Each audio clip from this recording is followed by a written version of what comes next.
Welcome to Pick Up and Deliver, the podcast where I pick up my audio recorder as I step off the train and deliver an episode to you while I walk home. I'm Brendan Riley.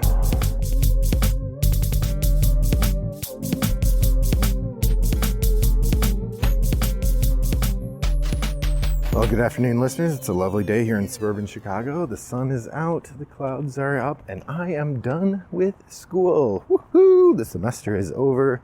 I have finished all my classes. I have a lot of grading left to do. I have a bunch of meetings in the next 2 weeks, and I have to get my summer work rolling. But all those things aside, I'm done teaching classes for a bit. I have a summer course too, so it's not like all this goes away, but it's a different thing. So I'm walking home from the train, happy to talk to you about some games, and it occurs to me I have some new games I've played that I haven't had a chance to talk about yet. So let's talk about some new games. That's right. It's time for a Board Game Espresso Triple Shot. Boop-a-doop-boo. All right, so if you're new to the podcast, a Board Game Espresso Triple Shot is where I do a quick discussion of 3 games I've played recently for the first time. And then I also usually mix in a little bit of commentary about one game that I've dusted off recently. Dusting off a game means playing it for the first time in over a year. So it's a game I've played before, but it's been more than a year since I played it. It's like I'm dusting the dust off the game. You get it. All right, so the first game I'm going to talk about today is one I got in the math trade in February. This is a game called Gate.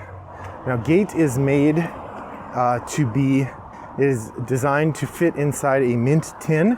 So all the cards are shaped so they fit in a mint tin. There are a few bigger cards that fit all the way in the mint tin, and then a couple smaller cards that stack up in there. The game takes a number of cubes and comes with a series of small cards that are instructions. Gate is a pretty simple dungeon crawler game where you are facing enemies, and with each enemy that you face, you have to decide how you want to battle it. You can take damage, or you can battle it by expending resources, and then you gain resources when you kill it. If you don't kill it, then it does damage to the locations that are there, and if enough of the locations are damaged, then you lose the game. Each location gives you a buffer, so the longer you keep locations healthy, you get bonuses from them, but it's a game of complicated choices. Now, there is some luck to it, so on some level you can win or lose based on the cards, but it seems like mostly it's a little bit of skill, sort of like Friedman Freese's Friday, where a big part of it is kind of anticipating when it's a good idea to battle and when it's a good idea to not battle. I played 2 rounds of this. I thought it was an interesting little game. I'm definitely going to hold on to it for a while. I think it'll be the kind of game where every so often I pull it out and play it a little bit. It'd be a good airplane game because it's, like I said, it comes in a mint tin. It's pretty small, but it also doesn't take up a huge amount of table space, so it works well in terms of what you're getting. The actual play, the way that you fight the monsters, is with a deck building element. So you have a small deck of cards. You can use those cards to fight the monsters, but then also buy more, repair the locations and buy more cards. And of course, like most deck builders, then when you buy the cards, you draw new cards. Or they go into your discard pile and you draw new cards. As far as these kinds of games go, it's reasonably clever. The art style is an interesting kind of amateurish sketch, but not unpleasant. Well done. And the graphic design is consistent, if simple. So overall, I think Gate is well worth giving a try. If you have an opportunity, I'm not sure I would say to go buy it, but it's a pretty neat little game. So that's Gate. I apologize. I forgot to look up the designer. The designer is Jason Glover. That's published by Grey Gnome Games, which I believe is Jason Glover's publishing house. The next game I want to talk about is another self-published game, and it's called I'm Pretty Savvy. I don't know the name of the designer of this one. It's not listed in the components of the game, but I played this as a party game that was introduced to me by a friend. It was brought over. It is a question answering party game, and it's got a couple things that are a little different than most games of this sort. Most trivia games include the answers for the thing that you're giving trivia for. In I'm Pretty Savvy, instead what you get is these open-ended questions that generally do have reasonable answers, like the group can come to a consensus. Yes, that is a reasonable answer for this question. No, that is not a reasonable answer for this question. So the group can come to a consensus about that, but at the same time, it is not guaranteed that they will. And generally, the reaction is done pretty quickly. So sometimes you would feel like you're trying to come to a consensus when in fact you are saying the answer really fast, and then people don't have time to block you. It's unclear from the game rules whether someone has to argue with you in real time or whether you can address it afterward. We decided to address it afterward, where just when you said your answer, so just to give you an idea, it would be like 3 foods you eat with your hands might be example. And of course the game doesn't list all the foods you eat with your hands, but the idea is that you would choose something. Now if you said an answer that did not fit the category of a food you eat with your hands, somebody might say objection. And then it's unclear in the game rules, like, are you supposed to adjudicate that objection right away? Or do you do it after the timer is up? Because you only get 30 seconds to answer questions. So, at most you're doing like 4 cards if you're really fast. And if you have to stop and adjudicate those answers, as soon as someone objects, you're missing on at least 1 card, if not all the rest of the cards. So what we did is someone would say objection, we set that card aside. And then after the 30 seconds are over, then we would talk about what answer we felt did not fit the category. I don't know if that's how you're supposed to play the game. The rules were very simple on just a single sheet of paper, so unclear. Nonetheless, it was pretty interesting to play the game. We had a good time. Definitely falls into the category of passable. Most party games, I would say, are passable. They're reasonably fun to play. They are an amusing way to spend 20 minutes or half an hour. They can result in some laughs, but often they're not memorable enough to say, go buy or play again. And that's where I am with I'm Pretty Savvy. If someone brought it to a party and said, hey, I love this game, can we play it? I can't imagine I would say, no, I don't want to play it. But if I was at somebody's house and said, hey, there's my shelf of party games, why don't you pick a game you want to play? I would never pick I'm Pretty Savvy, just because I've played it once and I've sort of seen what it has to do. That said, if you have a chance to play it, I wouldn't necessarily turn it down. So that's I'm Pretty Savvy, published recently. You can get it from I'mPrettySavvy.com or I'mPrettySavvyGame.com. If you search I'm Pretty Savvy Game, you'll find the website for it. And then the third game that I want to, let's do a dusted off game. Last time that I mentioned a dusted off game, I talked about The Adventurers, the Temple of Horus. And I said that the next time we had a game day with some of our friends, we would play the other Adventurers game, which is what we did. I'm Pretty Savvy and the next game I'm going to talk about and The Adventurers were all played at this one game day with these friends. So we got out The Adventurers, the Temple of Chac. Now The Adventurers, the Pyramid of Horus is sort of inspired by a game where you're by the mummy, where you're sneaking into an Egyptian temple and stealing treasure, and the temple's collapsing around you as you're running out. The Temple of Chac is inspired by the first part of Indiana Jones and the Raiders of the Lost Ark, or as it was originally called, Raiders of the Lost Ark. In that game, the beginning of the adventure starts with Indy and Indiana Jones inside a temple, and he steals a treasure which starts a cascade of dangerous traps, including a huge rolling boulder that is going to roll down and block the door to the tunnel, leaving anyone who's stuck inside to die. So that's how the Temple of Chac starts. At the beginning of the game, all the characters are in the temple and you're trying to get out. And the first thing that happens is that you run through this room that's got these runes on the floor, and it's got walls that are closing in. The walls are represented by these plastic walls. And each round you're going to draw a couple cards and the walls will move in. I think there's a total of 4 rounds before the walls will close entirely. And basically you can use one of 3 actions moving through that first room.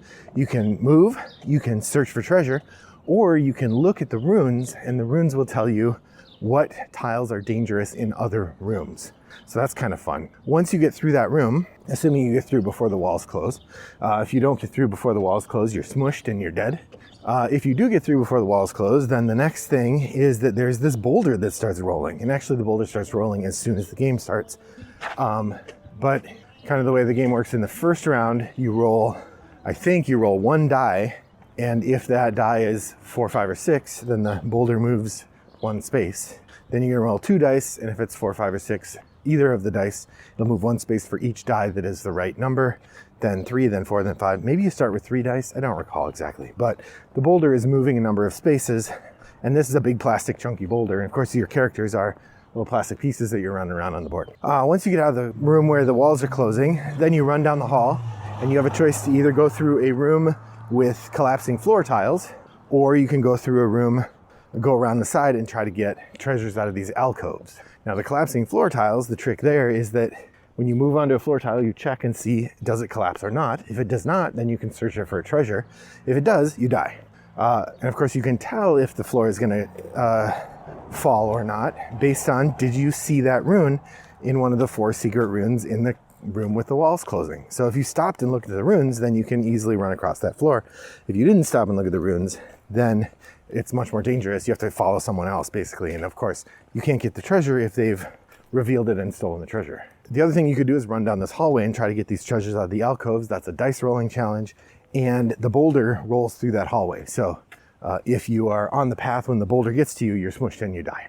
Now, it doesn't sound fun to have all these ways to die, except the way the game works, you actually get 2 characters. And if you die, then you drop in through one of the ceiling holes and you get a second chance. You lose all your treasure that you had first, but it's easy to die in this game, so it's possible that if you're pushing your luck, that you'll die. After the room with the falling tiles, in the room and the hallway with the alcoves, then there's a river and another couple alcoves. So you can either run along the path, you can go over this bridge, which you could fall in if you roll badly. You could go past these alcoves, try to get more treasure. If you go down the river, then when you get to the end of the river, you can find treasure in the river. When you get to the end of the river, you roll a dice, you roll some dice, and if you roll any ones, then you die. It's pretty harsh, but that's the way the game goes. And then everybody who gets out has a chance of winning based on how much treasure they had. I thought this game is pretty fun. It's a little more fiddly than the Pyramid of Horus. We think the Pyramid of Horus is more fun because it's not quite so complicated. This one, because each room works a little differently, it's a lot more complication. This game's also older, I think. I don't know if either of these is easier or harder to find, but this is the one that I think people remember most because of the boulder. I will say also, this game has a more extreme problem with the French art. Both of these games were made by French companies and then I think republished in America. I'm not sure who published the Temple of Chac. The Pyramid of Horus was, I believe, published by Fantasy Flight, but the art is done by these French artists, and this is a style I've seen. The thing it most reminds me of is City of Horror has this problem too, which is that particularly the female characters are drawn in a hypersexualized way, and in the Adventurer's Temple of Chac, it's particularly bad that all the characters are drawn super hypersexualized with lots of cleavage showing and tiny waists, and it's just not in keeping with the kind of imagery we want to see in games these days. So that is a major downside for this game, and something that everybody who was playing commented on when the game appeared. Nonetheless, we had a good time with it, and I'm happy to have the game, to get to play it every now and again. It's not a thing I want to break out all the time, but I certainly like to play it occasionally. So that's The Adventurers, the Temple of Chac. Game dusted off. So the last game I want to talk about today is a game I tried recently. This is not a new one. This was a Target game for a while and then became more widely available. This is Megaland.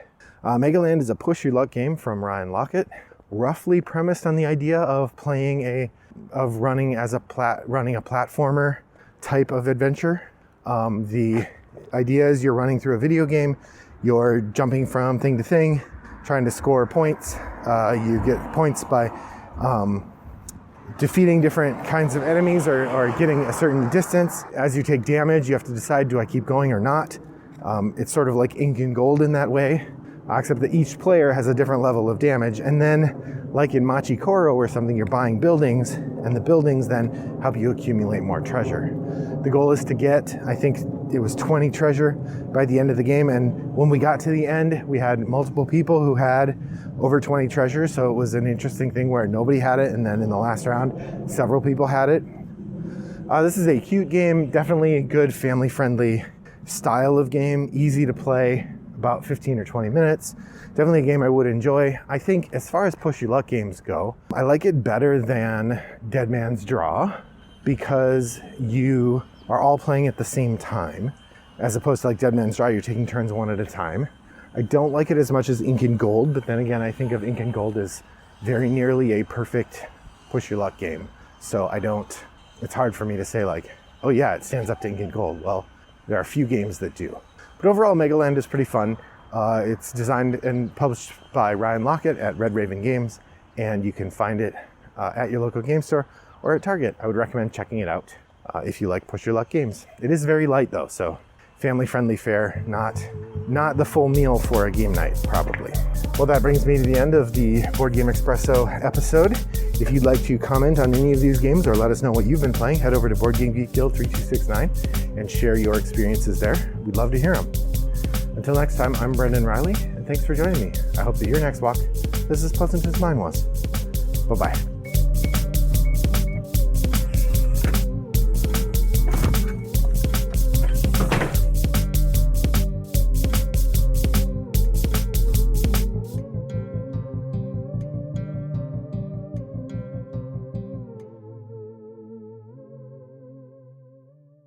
Brought to you by Rattlebox Games.